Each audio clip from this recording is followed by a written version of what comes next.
Hello everyone. Today I'm going to talk about a very natural component of language learning. But before moving into that, let me ask you a question. So as you can see on the screen, the question is, what is one thing you find most difficult in English? So A, understanding what I read. B, understanding what I listen to. C, speaking in English. And D, writing in English. So I want to ask this question to yourself to identify your strengths and your areas of improvement. So this is a kind of reflection exercise. So while you're trying to answer the question for yourselves, let me explain the difference between all these skills: reading, listening, writing, and speaking. Reading and listening are receptive skills, so you don't need to produce anything.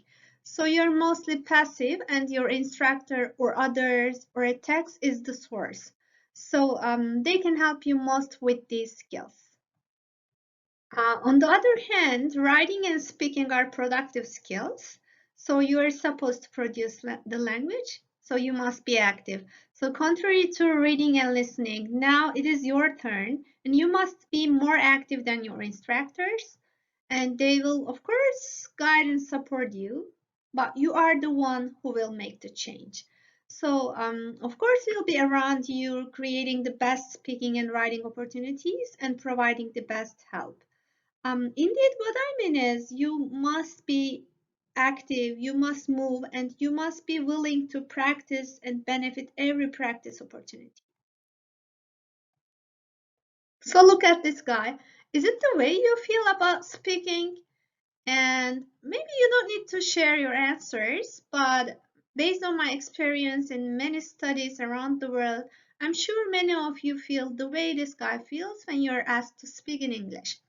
Or, okay, that might be so exaggerated, but even if it is not that much, many learners feel the same way and when they're called to speak in English.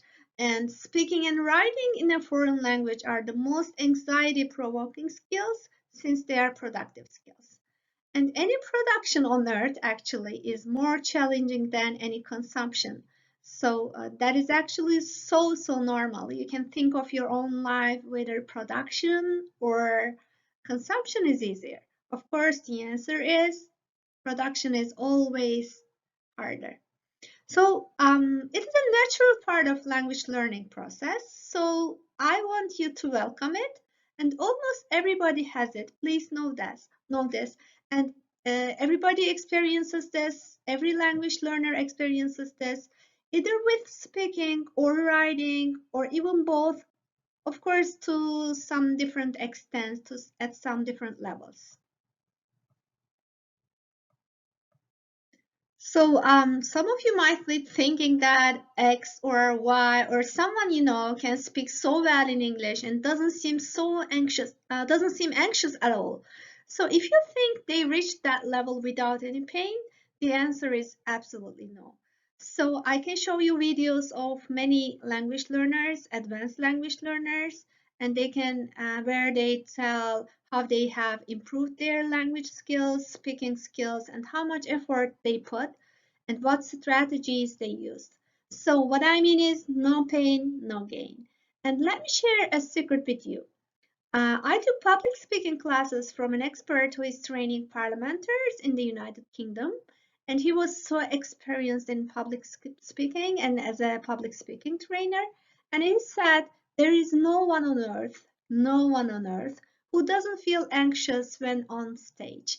But there are people who can manage this anxiety so well. So that is the same when speaking in another language. So the same rule applies.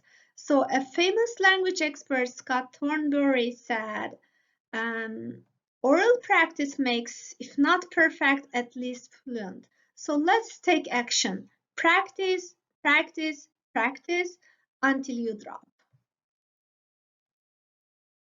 So how shall we take action? So let's make it real. My job is creating good opportunities for you to speak, and your job is to practice. So here we go. From now on, I'll create short speaking exercises for you on Flipgrid, And if you didn't use it before, I'll show you how to do anything on Flipgrid soon. So what is Flipgrid? Flipgrid is a very user-friendly platform where thousands of students or other people upload their videos for their classes. Even elementary school students can do it. So it's very simple and practical and user-friendly, and you even don't need an account for that. So I'm going to show you how we're going to use Flipgrid for speaking practice from now on. So to start with how to practice speaking on Flipgrid, from now on I'm going to prepare speaking prompts. These are like maybe questions, simple questions, or topics that I'm going to give you, and it may be related to the topic that we covered during our classes, and they'll be assigned each week, sometimes 3 times, 4 times a week. And you're going to just record yourself speaking and answering the question or speaking about that topic. And I'm going to give you step-by-step instructions soon how to do that. So let's get started. So go to flipgrid.com. You can see it on the screen. And on the screen will appear enter flip code. I'm repeating myself, you don't need an account. And I'll provide a flip code for each speaking topic or prompt. And you will just enter the code I'll provide you. So the next step after you enter the code, you'll see a topic on the screen similar to this. And under this topic, you'll see a big green plus button like this, and just click it. So after entering the code, when you click the green plus button, you'll be asked to authenticate your email account. So you can log in using your Gmail account, or if you have a Microsoft account, so you can choose between them and just click your Gmail or Microsoft account. Here you go. You can see the topic and you can record yourself right now. As you can see on the screen at the top right, there is a topic card button. So you can just click on that to see the topic again. And you can hit the topic card so you know what you're going to be talking about. Or you can also take notes to sticky notes, as you can see here. And this is on the left bottom corner of the screen. And you can just hit the record button and make a video of yourself. So push the pink record button. So this is lovely pink button. And then talk about the given topic. You may have a look at your notes that you took on the sticky notes if you want. And then hit next button when done. So preview your video and you can cut the parts you don't like. So if you like it, give it a title like why speaking, something like that. Or if you don't like it, you're free to go and hit the redo button on the left and re-record yourself. So Flipgrid is a great platform to practice your speaking skills because you can do the practice whenever you want, when you feel very good about it, or at a place where you feel comfortable at your own pace. If you don't like it, you can redo it, so you don't need to feel anxious about making mistakes or so on and so forth. So it is the one of the most comfortable platforms that you can practice speaking. So do it, watch it. If you don't like it, you can redo it, but you don't need to do it again and again and trying to be perfect, because making mistakes is so human. We even make mistakes in our own languages. So don't worry about mistakes too much. Just try to practice, practice, and practice.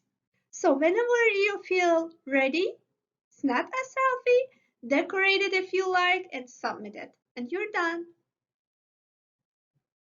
So during this presentation, just in case you don't understand how to do something on Flipgrid or any point that I explained, I'll also provide a job aid giving step-by-step instructions on how to use Flipgrid for our speaking practice exercises. So, and after For each activity, I'll send you a short or sometimes detailed feedback. So most important of all, just keep practicing.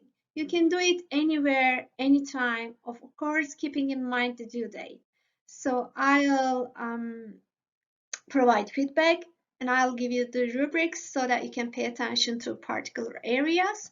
So I'm sure you will benefit from it. So please feel comfortable about that. So finally, are you ready to take action and improve your speaking skills? Lights, camera, action. Let's get started then.